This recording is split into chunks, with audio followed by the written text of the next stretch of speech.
Of all the openings in checkers, I probably had the most history with this one, Strickland's Cross. When I first started playing checkers, I played it all the time and even balloted this opening in my first tournament. I consider it a classic opening and one every player should know, as there are good strategic and tactical principles that can be used in other openings. I'm going to play through one major line and explain the why behind the moves. Historically, Strickland's Cross would begin 11-15, 23-18, and 7-11. With the advent of 3-move, it actually is formed by 10-15, 23-18, and 7-10. But obviously both positions reach the same. So at this point, the best move for white is to continue to develop out of the double corner.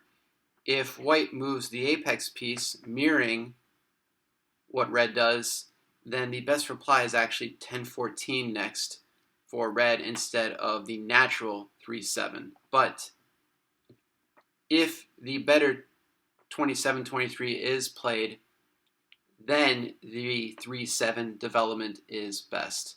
Now, for white, you may think the natural development is 32-27, building a column. And while this move is good, it's sound,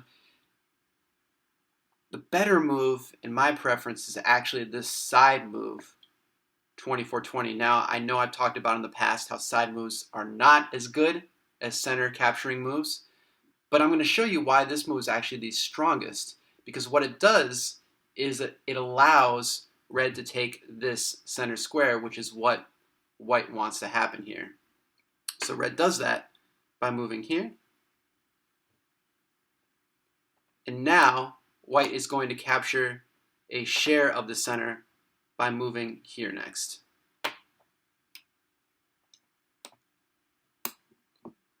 Red can play this move next. It's not as strong. However, Alex Cameron did beat Marion Tinsley in 1915 at Paxton using this move, but it's not as good.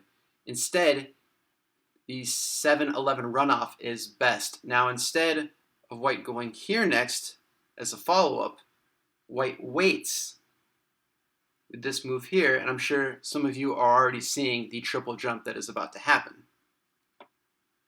After the red capture there, white starts the triple jump.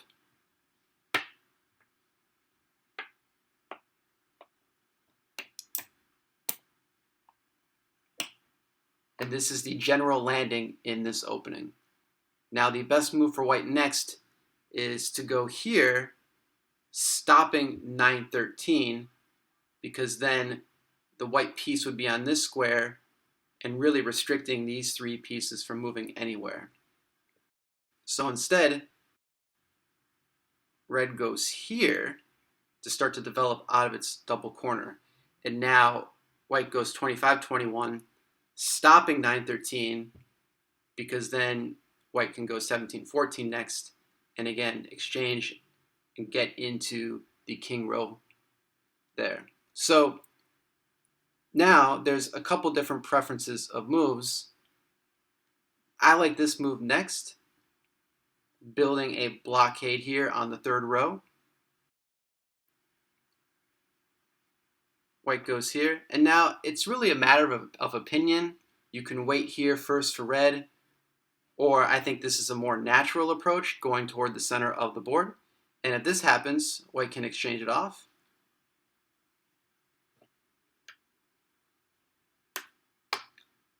Now red can wait for 8. And now this key move for white keeps the game at its advantage, and that's 20-16. Now red can go 9-14 here, but the easier draw is actually 9-13 now, allowing white to capture that center square.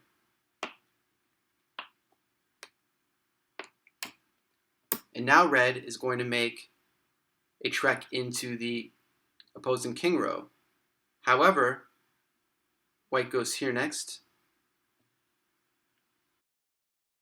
Red is going to further make an inroad. And now instead of trying to go for a king here, red actually goes 1-6. And now white can go here, and then you have a really nice pitch that will draw the game cleanly. And that's 8-11. And then the 6-10 move. So white can go here, next it can crown, and the game is a solid draw. Okay, let's take a look at Strickland's cross, but this time from the white perspective. So again, the opening starts 10-15, 23-18, and 7-10, followed by the better 27-23. Now, I do want to pause and take a moment here. In these general positions where the apex piece is moved early for the first side, it's almost always best to further develop the position by moving 3-7 next. Now, this also works if we just remove the white pieces for now. In positions like this, 11-16, 7-11, again, 3-7 is just a good development. Now, there are exceptions to the rules, so be aware of that. But generally speaking, if you do remove the apex piece, whether it be 7-11 or 7-10, it's generally good practice that 3-7 comes next. So going back to Strickland's cross, again, the 3-7 here to further develop. And now again, 32-27, it's natural, not as good in my opinion as 24-20. So after the exchange here, now the 18-15 exchange. And now again, 9-14 is sound, but 7-11 is preferred. The waiting move for white, and now the triple jump.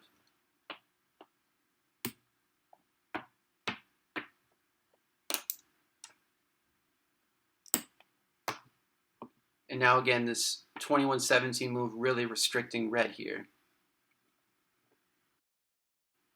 Strong follow-up.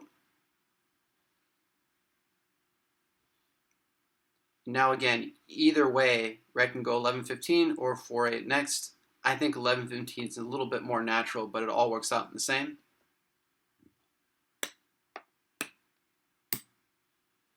Four right now, and then the key waiter of 2016. Now red can make that 9-13 move.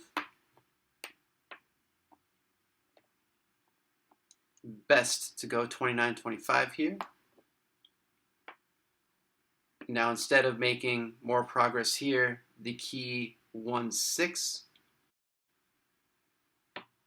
And then the nice pitch of 8-11.